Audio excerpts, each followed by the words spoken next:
রান্না করব ঘুগনি।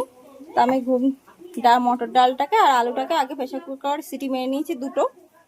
এদিকে তেলে আমি আগের থেকে দেওয়া হয়ে গেছিলো পেঁয়াজটাকে ভেজে নিয়ে তারপরে দিয়ে দিয়েছি রসুন, আর দিয়েছিলাম ফোড়নে তেজপাতা, জিরে, শুকনো লঙ্কা, আর দিয়েছিলাম হিং।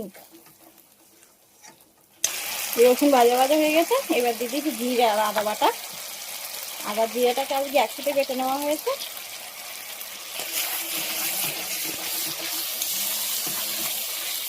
এর মধ্যে দিয়ে দিচ্ছি লবণ, আর দিয়েছি হলুদ, লঙ্কা, আর দিচ্ছি স্বাদ মতন চিনি।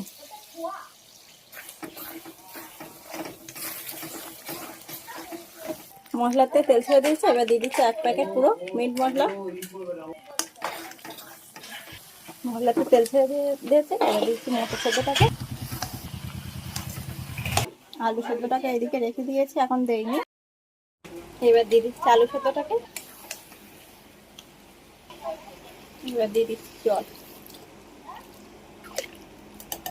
ফুটে উঠেছে, এবার দিয়ে দিচ্ছি একটু ঘুগনি মশলা, কাবলি ছোলা মশলা, আর একটু দিয়ে দিচ্ছি গরম মশলা। আমার ঘুগনি রান্না করা একদম কমপ্লিট।